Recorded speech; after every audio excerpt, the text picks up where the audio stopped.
Welcome. This is the Mentally Whole podcast. I am your host, Lauren Green. This podcast is a safe place for us to have weekly discussions about mental health, Christ, personal development, and the tools to live our best lives. Stay tuned for a new episode. Hey guys, and welcome back to the Mentally Whole podcast. This is your wonderful host, Lauren Murray. I hope you guys are doing well. This is Mental Health Awareness Month. I hope you guys are doing well. I hope you guys are mentally well, emotionally well, and physically well. And I hope you guys also got your gas for your cars, because if you live in Maryland and some surrounding states, you might be running out of gas. Literally. So yeah, I hope you guys get your gas. Right before recording this podcast and going live on Instagram and Facebook, I went to get gas because I didn't have any gas in my car, and you don't know when this gas pipeline situation is going to be fully recovered.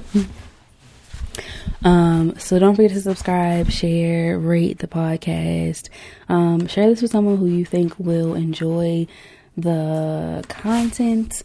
Because I love helping people. I love seeing people grow, get healed, get their life together. Okay. So, share this. Also, don't forget to get your free copy of the 30 journaling prompts for growth and reflection. Journaling is something that I love. Journaling is something I do to stay sane, get my life together. I write in my journal. So the journal prompts are for anyone that is new and seasoned, who's a new and seasoned journaler. If you want to take your journaling to the next level, get those journaling prompts. Boom.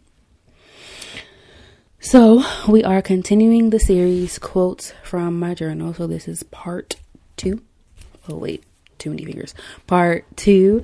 And this week we are focusing on a journal entry from November 14th, 2018. So let me set the stage. So I had just finished grad school. My last day of my internship for grad school was November the 11th, 2018. So I just finished grad school.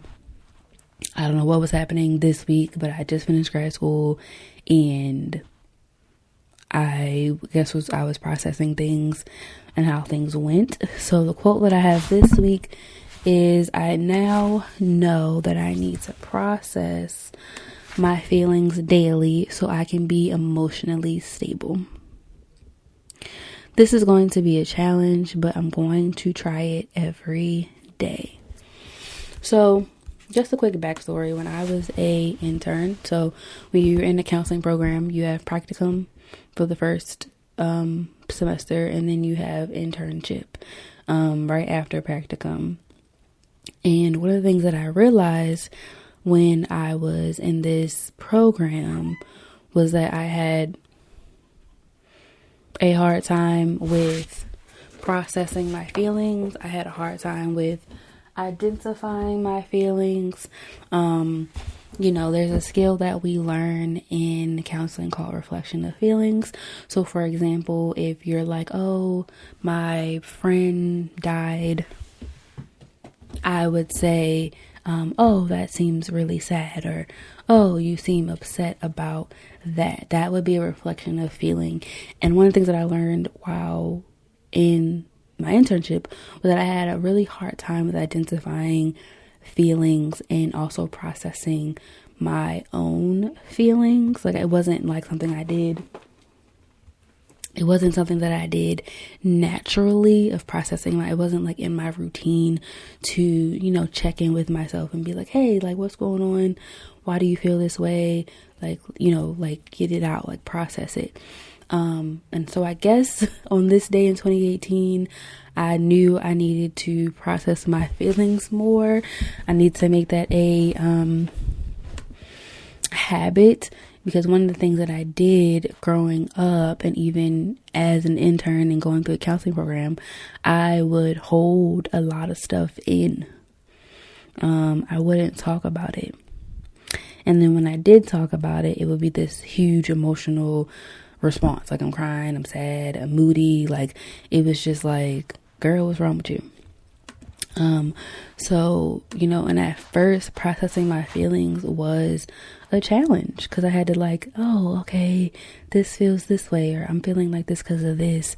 It was a challenge in the beginning. I mean, it still is now, even though it's become like a habit now, but it's still a challenge. Still a challenge. So I was reading this book. I'm still reading this book called The Gift by Dr. Edith Edgar, I don't know. And she is a Holocaust survivor, and each chapter is a different lesson to help you save your life. And one chapter, the second chapter of the book, she talks about avoidance. And so I wanted to read something from this book that really kind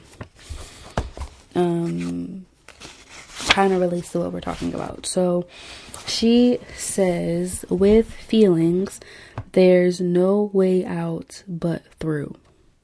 We have to be with them. It takes so much courage to be, without having to do anything about anything, to just simply be.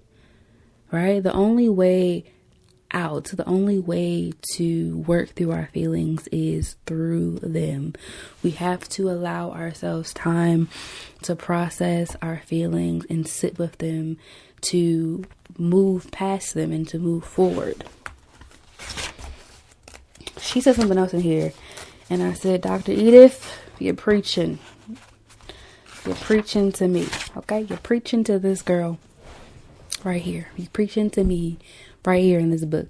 Something else that she stood out to me was, as long as you're avoiding your feelings, you're denying reality.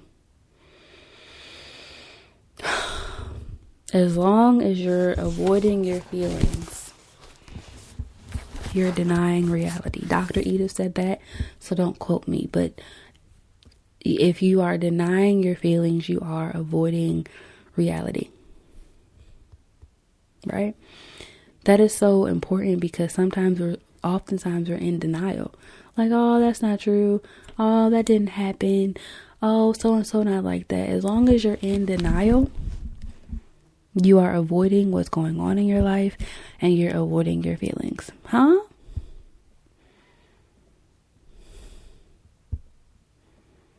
The longer we avoid our feelings, the longer it will take for you or me, or whoever, to move forward.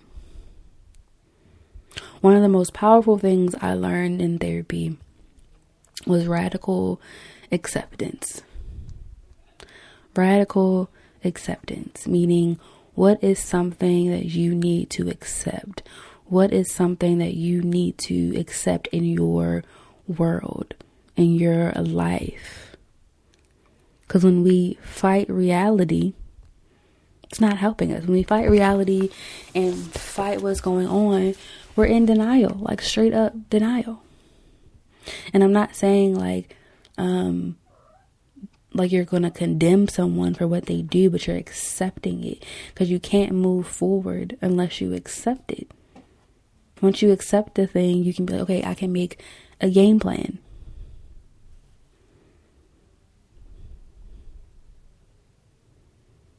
One of the first steps in the 12 steps to recovery for like AA, for Alcoholics Anonymous and Narcotics Anonymous, is that they accept it. They're like, hey, I am this. This is who I am. I don't know why I'm here on that, but this is how I am. And okay, then what's the next step in the process? Right? This is who I am. And then, okay, let's make a game plan to overcome. Right? Or, okay, I'm angry. I'm angry with you. And then, how can I manage my anger? Right? How can I manage my anger? Right? I tell my kids all the time. I tell my kids in session, like I have some clients that will start crying and, the waterworks and all the things. And I tell them, like, use your words. I don't know what you're trying to say through your tears. I need you to get it together, calm down a little bit, and you have to use your words. You got to use your words. You got to use your words. One thing that helped me was I used an emotions wheel, and sometimes I had that emotions wheel up in my internship office, and I would have it up in session, or I would have it like on a clipboard, and I would reference that while my client was talking, and I would use it. Or I would, outside of sessions, I would use the color wheel. And also I made a commitment to myself to process my feelings. Process my feelings, even if it was just for 5 minutes, to be like, okay, why do I feel like this? Why am I mad? Why am I sad? Why am I upset? Why am I frustrated? Why do I feel guilty? Why do I feel ashamed?